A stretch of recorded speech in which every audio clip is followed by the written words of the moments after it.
말씀의 제목 한번 따라하십시다. 내 심령의 부흥이 주님을 가장 잘 기다리는 것입니다. 아멘. 믿음 되길 바랍니다. 제가 전도사 때 아주 교회가 작은 교회 담임을 하고 있었는데 그때 처음 이제 화성으로 목회를 강원도 정선에 있다가 이제 옮겨왔는데 아주 작은 마을이라고 말씀을 드렸죠. 한 165세대, 동네 한 50호 해서 한 200여 세대에 또 거기에 교회가 두 개가 있었어요. 개쪽 교회가. 저희 교회가 있었고 바로 한 20-30m 떨어진 데 침례교회가 있었는데 침례교회는 그래도 상가 한 층을 사서 개척을 했고 우리는 17평짜리를 월세로 얻어서 개척을 했으니까 그 두 개척교회가 도토리 키재긴 하지만 그래도 우리가 작았어요. 그렇게 시작을 했습니다. 근데 교회가 생각같이 부흥이 안 되는 거예요. 교인이 안 와요. 근데 그 원인을 내가 이렇게 분석해 보니까 나는 다 잘 됐고 준비되어 있고 나는 완벽한데 주변이 안 받쳐줘서 부흥이 안 되는 것 같은 거예요. 저는 당시에 감리교신학대학을 다 재수도 안 했어요. 저는 바로 들어갔어요. 바로 대학원 갔어요. 석사학위까지 다 마쳤어요. 과정 그 어렵다는 감리교 과정 1, 2 뭐 준회원 쭉 해서 다 맞춰서 딱 왔으면 교인들이 막 저절로 알아서 올 줄 알았어요. 안 오는 거예요. 근데 안 오는 원인이 나한테 있다고 생각 안 하고 주변에 있다고 생각해요. 근데 그렇게 이해할 수 있었던 게 뭐냐면 저희가 아파트에 사택이 있고 이제 그 교회가 한 100여 m 이렇게 걸어와야 되는데 거기가 외길이에요. 그쪽에 거쳤는데 그 중간 한 50m 되는 데가 아파트 들어가는 입구였는데 거기 주일날이면 기라성 같은 교회 버스부터 시작해서 25인승 봉고차에서 대여섯 대 교회가 오는 거예요.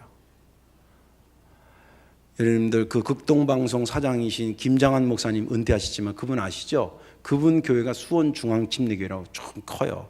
거기 대형 버스가 오고 조용기 목사님 동생인 조용목 목사님이 과천 성전, 뭐 수원 성전, 뭐 이런 성전이 몇 군데 있었는데 거기 수원 성전에서 버스로 와서 데려가고 또 그 근처에 우리 감리교회 한 1km 떨어진 데에 오목천 교회라고 거기서도 버스가 와서 가고 또 근처에 한 또 1km 떨어진 데 천천교회에서 또 이렇게 와서 교인들을 데려가고 심지어는 그 근처에서 오는 교회 25인승 버스를 그 교회 장로님이 했는데 그 장로님하고 내가 같은 감리교니까 다 알아. 내가 지나가면 자기도 미안한지 얼른 내려서 아이 목사님 안녕하세요. 나도 인사하면서 장로님 열심히 하라고 하는 말이 나오겠어? 우리 동네 사람들 데려가는데 가지고 생각 같아서는 아주 그 마을 아파트 입구에 바리케이트를 탁 치고 싶더라고요. 얼마나 화딱지가 나는지. 예.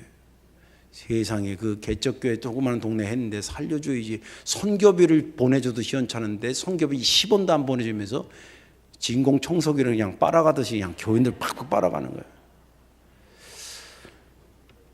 거기다 또 열받는 일이 또 하나 있었어요. 제가 이제 와서 얼마 안 돼서 동네 사람들 만나면 무조건 인사하는 겁니다. 아유 안녕하세요. 제가 여기 온 전도사입니다. 아무개 전도사입니다. 이렇게 하면 아 예 그리고 그러는데 어떤 중년 여자분한테 아유 제가 이번에 똑같이 인사하니까 그분이 딱 하는 말이 예 제가 잘 알고 있어요. 알고 보니까 그분이 옆에 교회 집사님이었어. 그러면 자기가 집사고 내가 전도사인 줄 알면 누가 먼저 인사해야 돼? 근데 그게 낯설어서 인사가 안 한다는 게 아니라 내가 심정이 못 돼서 그런지 나를 막 작은 교회 전도사라고 무시했다는 생각이 팍 드는 거예요. 여러분들 동네에 개척교회 목사님들 보고 그러면 그 인사 잘 하세요. 제가 우리 교회 여러분들 아시다시피 어려운 교회들 자꾸 돕자고 자꾸 하는 거 그때 받은 서름을 복음적으로 그나마 해석해서 그런 거예요. 근데 헌금 부지런히 하세요. 내라면 이해를 안 해. 부지런히 내서 어려운 교회 많이 도와줘야 돼요. 큰 교회는 작은 교회 공공의 적이에요. 아무튼 그런 게 있어. 그들의 입장에서는 내가 그걸 알아요. 그래서 새벽에 와가지고 하나님한테 막 화딱지 나서 기도하는 거예요. 하나님 이럴 수 있냐고. 아니 동네에 이렇게 작은 동네에 개척교회가 2개 사는데 그 버스가 막 한 대도 아니고 대여섯 대씩 이렇게 매주마다 이럴 수 있냐고. 제가 작은 교회 전도사라고 이렇게 무시당해도 되는 거냐고.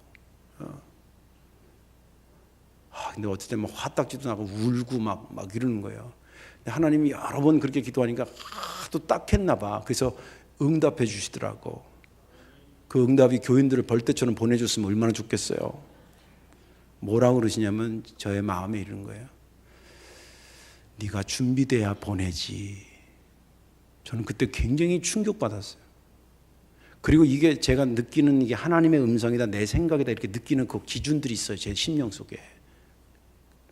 근데 이건 분명히 내 생각이 아니었어요. 왜냐하면 그게 막 화가 나서 기도하는데 거기 문맥상으로도 네가 준비돼야 보내지 이 말이 떠오르는 말이 아니에요. 하나님이 주신 거지.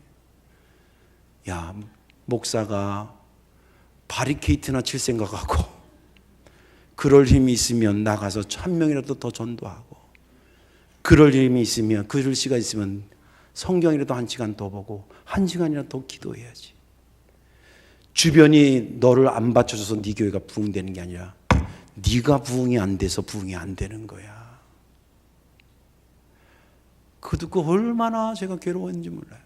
그래서 막 그 옆에 산기도도 가고 집회도 참고 그러다가 막 방언 받고 성경 읽고 하루에 막 몇 독씩 하고 1년에 그렇게 하면서 보니까 1명, 2명씩 교회가 늘기 시작하더라고요.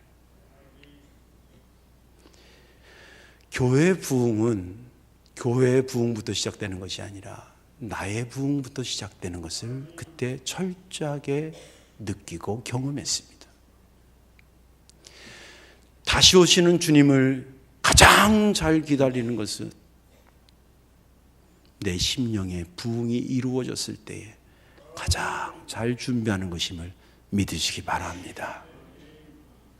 오늘 본문에 있는 말씀 마태복음 24장인데 비교적 예수님의 사역 3년 사역의 끝자락에 되어지는 말씀입니다. 예수님 스스로는 아셨죠. 이제 머지않아 내가 십자가 지고 죽어서 이 인간의 세상은 떠날 것을 아셨기 때문에 제자들한테 이것을 그 이후에 어떻게 펼쳐지고 있을 거라고 하는 것을 알려줄 필요가 있었습니다. 그래서 24장의 이야기를 해요. 흔히 신학자들이 종말론에 대한 예고다. 그런 내용이 24장입니다. 여기에 주 내용은 어떤 패턴이냐면 종말에 나타날 현상이 있어요. 전쟁이 나고 사랑이 식고 기근이 있고 점점점 세상 말들 좀 말세네 그런 현상들이 나타날 거라는 거예요. 그리고 말세는 반드시 종말은 온다. 그리고 두 번째는 그때 내가 반드시 너희들을 다시 찾아올 것이다. 재림에 대한 이야기. 그리고 세 번째는 그러니 너희가 깨어 있어 잘 준비해라. 이 세 주제가 24장과 25장에 아울러져 있습니다. 그 부분에 깨어 준비해야 된다는 내용을 오늘 우리가 본문으로 읽은 것입니다. 주님께서 이렇게 말씀하십니다. 내가 이렇게 다시 올 거니까 너희들이 깨어 있어라. 언제 올지 모른다. 그리고 잘 준비해라. 언제 내가 들이닥칠지 모른다. 이 말이 이제 종말론적인 얘기이기 때문에 듣는 사람들이 어려운 거예요. 주님께서 예를 하나 들었습니다. 어느 주인이 그 종들 중에서 그래도 가장 수장이 될 수 있는 청지기 같이 된 종을 불러서 야, 내가 이만저만해서 멀리 좀 갔다 와야 되는데 언제 올지 내가 모르겠어. 그러니까 여기 다른 종들이 있잖아. 다른 종들한테 때가 되면 양식을 딱딱 줘라. 예를 들자면 뭐 그게 하루 다닐지 일주일 다닐지 쉽게 뭐 월급을 정확히 주라든지 뭐 이런 패턴이에요. 그리고 그 일을 맡기고 갔습니다. 자, 이 종이 두 가지 모습으로 나타날 수가 있다는 거예요. 충성되고 지혜로운 종으로 나타날 수도 있고 오늘 본문에 보니까 악하고 게으른 종으로 나타날 수도 있다는 거예요.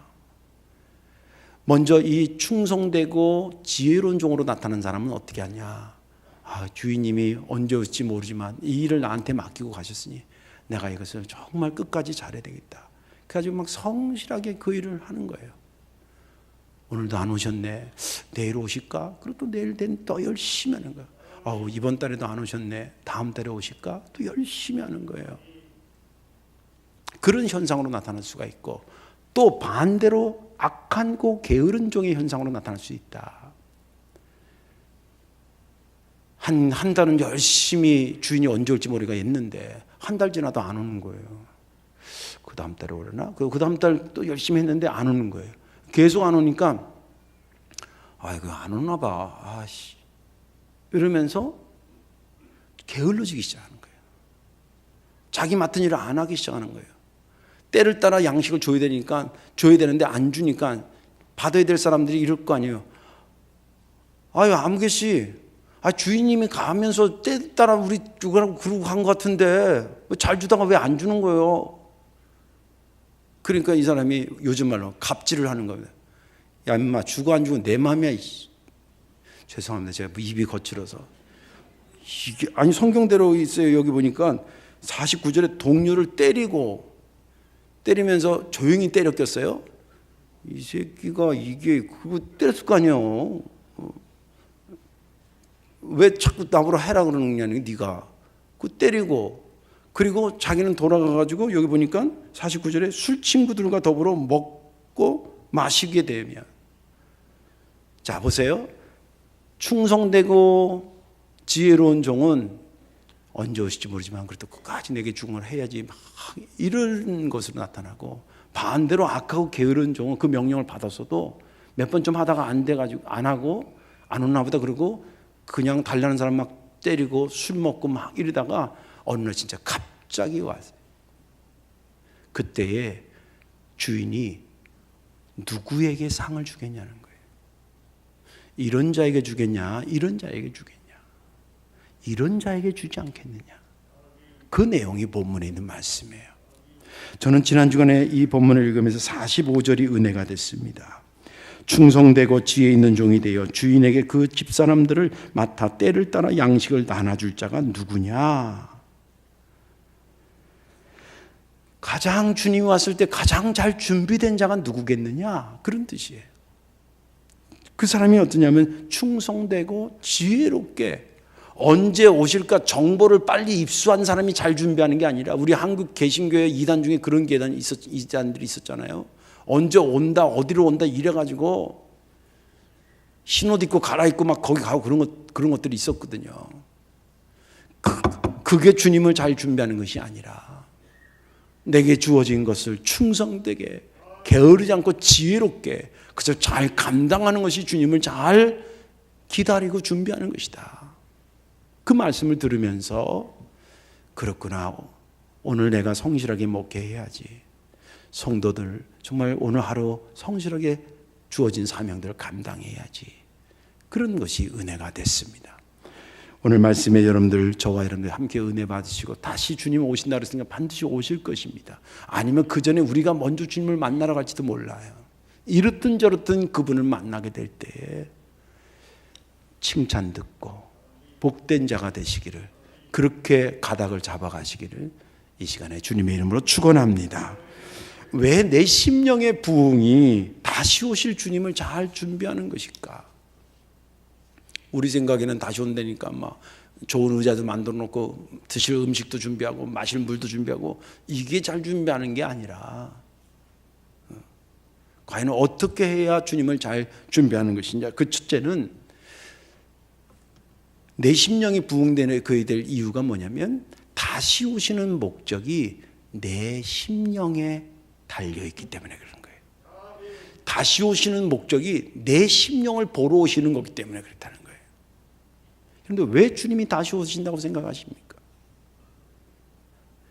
성경을 통해서 보면 몇 가지 이유가 있어요. 목적이 있어요. 첫째는 하나님 없다고 막 그리고 나발대고 사는 존재들, 악한 존재들 심판하러 오신다 그랬어요. 그리고 하나님께서 약속하시고 언약하신 것은 1.1획도 틀림없이 반드시 그때가 되면 이루어진 거예요. 예수님이 오실 때도 몇 몇백 년 전에 예수님이 올 거라고 예언돼 있었는데 사람들이 무시하고 귀담아 듣지 않다가 주님 갑자기 오신 거예요. 그런 것처럼 다시 온다는 주님도 언젠가는 오실 건데 그 말씀을 실현하기 위해서 주님은 오실 겁니다. 그리고 그 오시는 목적 중에 뺄 수 없는 다른 목적 하나가 있는데 그것은 우리 심령을 위해서 오신다는 거예요. 그 목사님 어떻게 그렇게 합니까? 요한계시록은 우리가 통상 주님이 마지막 때에 오셨을 때에 되어지는 것을 그리고 있다고 말하고 있습니다. 거기에 이런 말씀이 기록되어 있어요. 요한계시록 7장에 보좌 가운데 계신 어린 양이 그들의 목자가 돼서 생명수 샘으로 인도하시고 하나님께서 여기 그들은 성도들을 얘기합니다. 성도들의 눈에서 모든 눈물을 씻어 주실 것이요. 또 21장에 보면 계시록 21장에도 보면 모든 눈물을 그 눈에서 닦아 주시니 다시는 사망이 없고 애통하는 것이나 곡하는 것이나 아픈 것이 다시 있지 아니하리라.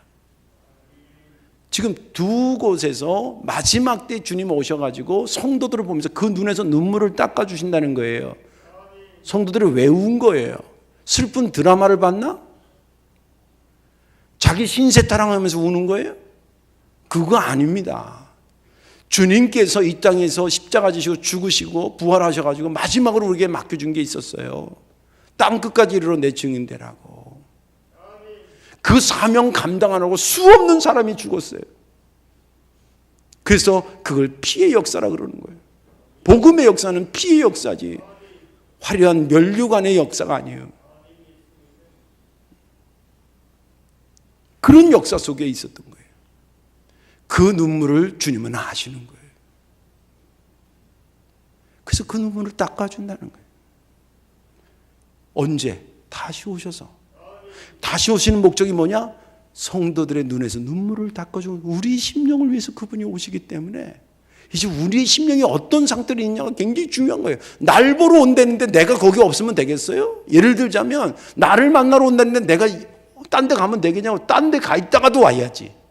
내 심령을 위해서 온다 그러면 내 심령을 주님이 보고 싶은 심령으로 만들고 있는 것이 가장 잘 준비하는 거 아니겠어요? 오늘 여기 아까 말한 45절에 충성되고 지혜 있는 종이 되어 주인에게 그 집사람들을 맡아 때를 따라 양식을 나눠줄 자가 누구냐? 이 말씀은 지금 제가 조금 전에 눈물과 관계돼서 얘기한다면 이런 겁니다. 내가 맡긴 일을 위해 눈물을 흘릴 자가 누구냐? 내가 너희들에게 맡긴 것을 위해서 눈물을 흘릴 자가 누구겠느냐?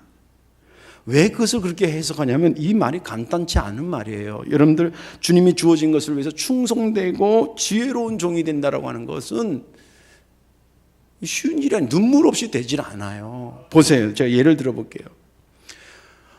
주인이 언제 올지는 모르는데 곧 올 것처럼 오늘을 산다는 게 쉬울 것 같죠. 같은 40km를 가더라도요, 아는 길 40km 가는 거고 모르는 길 찾아 40km 가는 게 똑같은 길을 가도 느낌이 달라요. 모르는 데 찾아가면 훨씬 먼 것 같아. 2박 3일 뒤에 온다 그러는 거 2박 3일하고 언제 올지 모르다 2박 3일 오는 거, 있다 오는 거하고 기다림의 느낌이 달라요. 언제 오실지 모르는 것을 기다리는 거예요. 두 번째는 보세요. 자기가 하고 싶은 일이 아니라 주인이 맡겨준 일을 해요. 여러분 성도들 하는 일이 주님이 맡겨준 일을 하지. 여기 시온 찬양대 저 일부 예배 때 샤론 찬양대 때 물어봤으니까 물어봐야지. 여기 시온 찬양대 솔직히 얘기했대요. 하고 싶어 나 미치겠다는 사람 손 들어봐. 때로는 좀 쉬고 싶은 마음도 들잖아. 근데 하나님이 시킨 것 같고 목사가 시킨 것 같고 성도들이 바라는 것 같고 그러니까 때로는 사람이 365일 다 그렇지 않잖아요. 그래도 하는 거예요. 맨 처음에 나눠주는 게 재밌었지만 이거 똑같은 일을 계속 한다고 보면 이게 쉬울 것 같아요? 그래도 계속 하는 거예요. 또 충성되고 지혜로운 종이 돼서 그 일을 한다는데 충성되고 지혜로운 종이 되는 게 이게 누워서 떡 먹기입니까? 거기에 관심을 기울이고 심혈을 기울이고 열심히 성실하게 해야 충성된다, 지혜롭다는 단어를 얻어내는 거예요. 여러분 다른 사람 호주머니에 있는 10,000원 내 호주머니로 가져오는 게 쉬워 어려워? 도둑질 외에는 쉬워요 어려워요? 어려운 거예요. 근데 우리 아들들한테 막 맨날 혼내요. 네 호주머니에 10,000원 들어가는 게 임마 그게 쉬운 게 아니야 임마. 지금의 아빠한테 손 벌리고 엄마한테 손 벌리면 들어가지만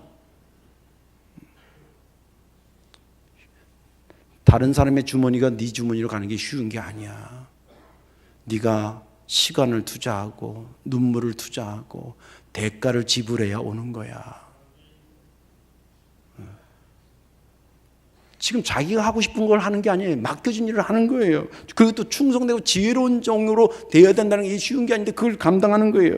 또 때를 따라 양식을 제공하려는 거예요. 이것은 무슨 말인지 아세요?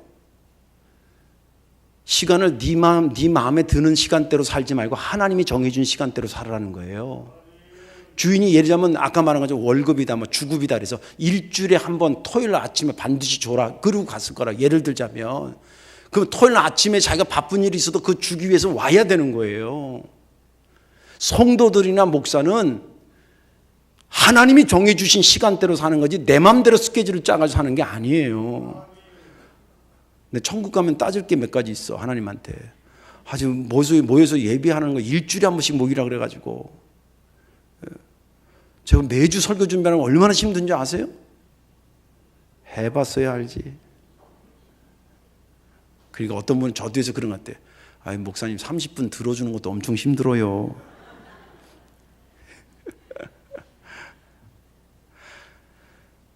아니 같은 종교인으로서 스님도 있고 그러잖아요. 스님은 매주 설법을 안 하는 것 같아요. 내가 보니까 신도들이 자기가 정한 사찰이 있긴 있더라고요. 조사해 보니까 1년에 5번 가면 모범신자예요. 그냥 4월 초파일하고 어떨 때 한번 자기 어머니 아버지 기일이나 이제 2-3번 가는 거예요. 그리고 거기 신도라 그래.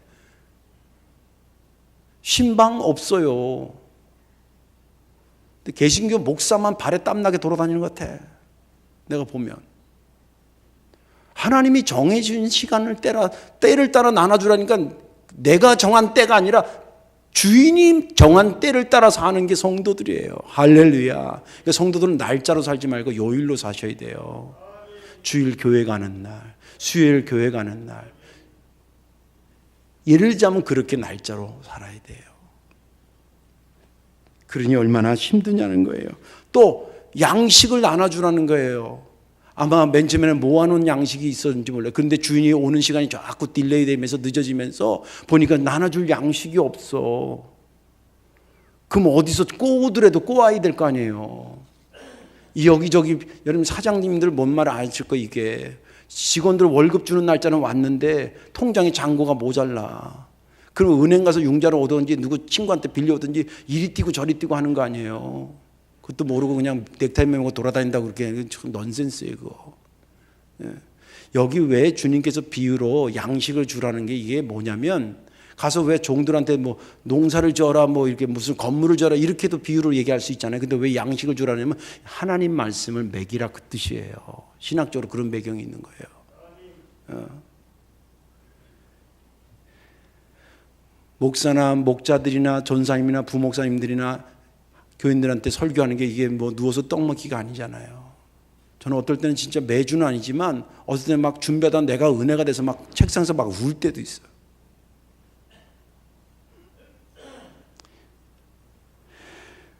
충성되고 지혜로운 종이라고 칭함을 받기까지 이게 얼마나 힘들고 눈물 나는 작업이냐는 거예요. 그것도 이걸 언제까지도 몰라. 주님 오실 때까지 하라는 거예요. 그러니 이게 보통 일이냐고요.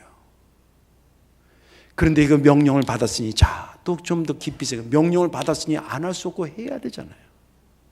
그러면 믿음의 사람은 이걸 어떻게 해야 효율적으로 해야 될까를 고민하는 게 성도지요. 확 안 해보고 술 먹고 아까 말한 악한 종처럼 살 수는 없잖아요. 내게 주어진 것을 충성되고 그리고 지혜로운 종이 되기 위해서 그 칭함을 받으려고 그러면 내가 노력해야 되는데 내 인간의 성품으로는 한계가 있고 성질로는 한계가 있는데 거기에 추가로 쏟아지는 게 있어야 되는데 하나님의 성령으로 채워져서 내 심령이 부흥이 돼야 목회도 재밌고 교회 생활도 재밌고 그래지는 것 아니겠어요? 아까도 얘기했잖아요. 내 생각이나 내 거로 해서 어떻게 이렇게 봉사하겠어요? 매주마다 주님이 주시는 은혜로 다시 힘을 얻고 내가 부흥돼서 그 일을 하고 그 일을 하다가 주님이 오셔서 그것을 보는 거지요. 그래서 오늘 내가 성실하고 충성되고 그리고 지혜로운 종이 되라는 평안을 받으려고 그러면 내가 부흥되지 않으면 안 되는 거예요.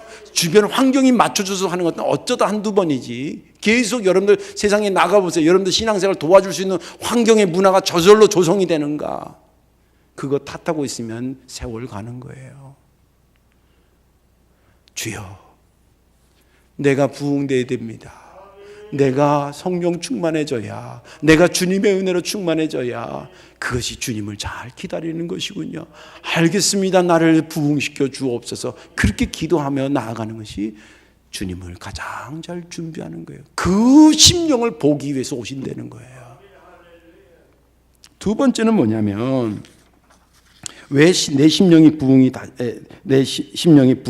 다시 오시는 주님을 잘 기다리는 것이냐면 내 심령의 부흥이 되면 될수록 주님 만나기를 더 원하기 때문입니다. 오늘 주님께서 42절과 44절에 깨어 있어라. 그리고 너희도 준비하고 있어라. 깨어 있으라고 준비하라고 하셨는데, 그러면 어떻게 된 것이 준비되고 잘 깨어 있는 것일까? 어떤 상태에 있는 것이? 내 심령이 부흥돼서 은혜 충만해질 때 주님 만날 수 있는 것이 더 기다려진다는 거예요. 성경에 보면 빨리 오세요라고 하는 단어가 있고요, 좀 나중에 좀 오세요라고 하는 상황의 이야기가 있어요. 빨리 오세요라는 것은 어떤 말이냐면 마라나타라고 하는 거예요. 들어보셨죠? 마라나타. 이 마라나타라고 하는 것은 주여 오시옵소서. 의미적으로는 주여 속히 오시옵소서. 요한계시록의 끝자락에 쓴 말입니다. 마라나타, 주여 오시옵소서. 저는 하루라도 빨리 주님 만나고 싶어요. 그 말하는 심령의 상태가 바닥을 치고 있는 거예요. 최고조로 올라온 거예요. 반면에 더디 오세요라는 표현의 말이 있어요. 누가복음에 있는 말인데 비유로 주님 말씀하셨어요. 한 주인이 포도원지기한테 그 밭에다가 좀 무화과나무 좀 몇 개 좀 내가 부탁하니까 좀 심어라. 포도나무 밭에다가 무화과나무를 이렇게 몇 개 심었어요. 그리고 이제 연말쯤 돼가지고 어째 좀 열매가 맺혔어? 그거 왔더니 그야 올해 심어서 그런지 열매가 없는데요. 그래? 그거 어떻게 하지? 한 해만 더 기다려 주시죠. 그래 알았어. 다음에 왔는데 또 열매가 없는 거예요. 올해는 매출되는 거 아니야? 그러게 말이에요. 근데 아직 예. 한 번만 더. 3년째 온 거예요. 이제 그때도 왔는데 또 열매가 없는 거예요. 무화과 나무를 거기다가 땅 빌려주면서 심으라고 했던 주인이 좀 화딱지가 났어요. 그래가지고 이거 확 베버려 이거. 죄송합니다. 손가락을 글로 했네. 확 베버려. 이거 뭐 자리만 찾아. 이게 뭐예요? 여기다. 그랬더니 그 포도원 주인이 뭐라 하냐면, 주인님 한 번만 더 기회를 주세요. 제가 1년 동안 물도 더 잘 주고 더 잘 가꿀 거니까. 그리고 정 베시려고 그러면 내년 가서 한 번만 더 기회를 주시고. 이런 말씀이 누가복음에 나와요. 하나는 빨리 오게 해달라고 그러고 하나는 좀 더디 오게 해달라고 그러는데, 이것은 시간의 문제를 다루려고 하는 것이 아니라 그 말을 하게 된 심령의 상태를 말하고 있는 거예요. 속히 오소서, 이 말은 그들의 신앙의 것이 최고조로 올라왔을 때, 바울은 고린도후서에 이렇게 얘기합니다. 우리가 담대히 원하는 바는 차라리 몸을 떠나 주와 함께 있는 그것이라. 이건 쉽게 얘기하면 난 지금이라도 말이야 바른 말이지 딱 빨리 죽어서 주님 품에 가는 게 좋아. 그렇지만 주님께서 아직 여기서 하라는 일이 있어 남아있는 것뿐이지. 이 말을 했던 바울의 심령의 상태는 최고조로 올라왔을 때, 그런데 더디 오시옵소서, 올해 하나만 더 좀 어떻게 연장시켜 줘. 이 말하는 심령의 상태는 아직 뭔가 잘 안 된 거예요. 만약에 우리가 지금 주님을 정말 기다리는 거라면, 왔을 때 정말 만나고 싶었던 사람, 여러분 누구 방문할 때 그냥 안녕하세요 이렇게 인사하는 거고, 아유 언제 왔어, 그리고 막 손을 끌어당겨서 인사하는 경우들 딱 느낌 보면 알잖아요. 예. 정말 만나고 싶은 사람들일 때 그렇게 하는 거 아니겠습니까? 이 사람이 그 만나기 전까지 그 사람을 생각했다는 것이고, 늘 그 사람을 보고 싶었다라고 하는 것이고, 그 사람에 대한 생각이 가득 차 있었다는 거 아니겠습니까? 내 심령이 부흥되면 그래진다니까요.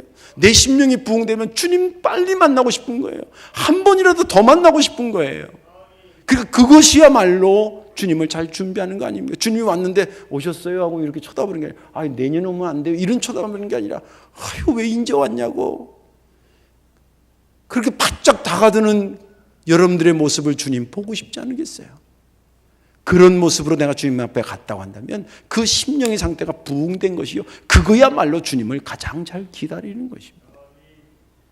이제 말씀을 정리할게요. 목사가 생명을고 하는 것이 있습니다. 성도들의 심령을 부흥시키는 일에 생명겁니다. 그래서 어떤 이는 손잡고 함께 울어줘야 심령이 부흥될 것 같으면 같이 울어주기도 해요. 어떤 사람은 말씀을 몰라서 그 말씀을 배워야 되기 때문에 심령이 부흥이 안 이루어진다면 밤을 새워서라도 가르쳐줘요. 또 어떨 때는 삶으로 본을 보여야 저 사람의 심령이 살아날 것 같으면 삶으로 보여줘요. 그리고 어떤 때는 특별한 행사를 마련해서 저들의 심령이 부흥된다 그러면 기꺼이 그것을 계획해요. 그런 맥락에서 있는 것이 오늘 저녁부터 있는 심령대 부흥회입니다. 여러분들 제 믿음을 너무 높여주지 마세요. 우리 목사님이 막 집회 참석하고 막 은혜 받기를 막 사모하고 부흥회를 막 원하실 때는 아마 1년에 두세 번도 원하실 거야. 근데 한 번으로 막 절제하시나 봐. 땡. 교회 행사요, 제가 그렇게 원하는 것 같아요? 힘들어요. 힘들기로 치면 나 혼자 기도하고 혼자 성경 봐도 훨씬 충분해. 이런 집회 만들면 잘 모이나, 누가 오나 안 오나, 강사님은 제대로 오셨나, 식사 드시는 거는 잘 드시나, 편하시나, 잘 주무셨나, 신경 쓸 게 한두 개도 아니에요. 근데 제가 이것을 기꺼이 하는 것은 제가 하고 싶어 하는 게 아니에요. 아까도 얘기했지만 내 시간대를 막 사는 게 아니에요. 주님이 원하는 때를 따라 살기 때문에 하는 거예요. 또 이것을 왜 하필 교회 설립 주간에 하냐. 어떤 분들이 부흥회를 해도 지랄이야, 왜 추울 때 하고 그래, 날씨 포근할 때 하지, 이런 분도 있을 수 있어요. 근데 하필 왜 교회 설립을 맞춰서 하느냐. 교회 설립의 목적이 뭐예요? 영혼 살리고 다시 오실 주님 기다리는 공동체가 교회 아니에요. 그거 위해서 교회를 세웠기 때문에 내 심령이 부흥되는 것이 주님 오실 것을 가장 잘 기다리는 것이기 때문에, 그래서 그것을 잊지 말자고 하는 것이 부흥입니다. 어떤 이는 첫날 은혜 받을 수도 있을 겁니다. 어떤 이는 중간에 은혜 받을 수도 있고, 어떤 분은 새벽에 엎드리다 은혜 받을 수 있고, 저는 여러분들이 그 중에 어느 때라도 전체를 다 참여하면서 은혜 받을 거라고 저는 믿어요. 저도 또 은혜를 받아야 되고, 내 심령의 부흥이 때로는 땀이 나고 눈물 나고 힘든 거지만, 그러나 그것이야말로 내가 부흥되는 것이고 내 교회가 부흥되는 것이고 주님을 가장 잘 기다리는 것이라는 믿음을 가지고 새로운 결단으로 참여하여 은혜 받기를 주의 이름으로 축원합니다. 기도하겠습니다. 좋으신 아버지, 고맙고 감사합니다.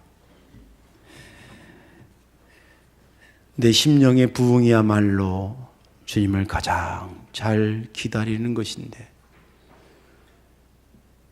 그동안 너무 익숙해져서 잊었던 저희들을 용서하여 주옵소서. 이번 부흥회를 통해서 하나님이 어떻게 역사하실지 기대하고 사모합니다. 좀 힘은 들고 어렵다 할지라도 내가 부흥되는 것이 내 가정이 사는 것이고 내 회사가 사는 것이고 우리 교회가 사는 것이다. 더 나아가 다시 오실 주님을 가장 잘 준비하는 것이다 생각하고 충성되고 지혜로운 종으로 칭함받는 복된 자들이 되게 하옵소서. 우리 주 예수님의 이름으로 축복하며 기도하옵나이다. 아멘.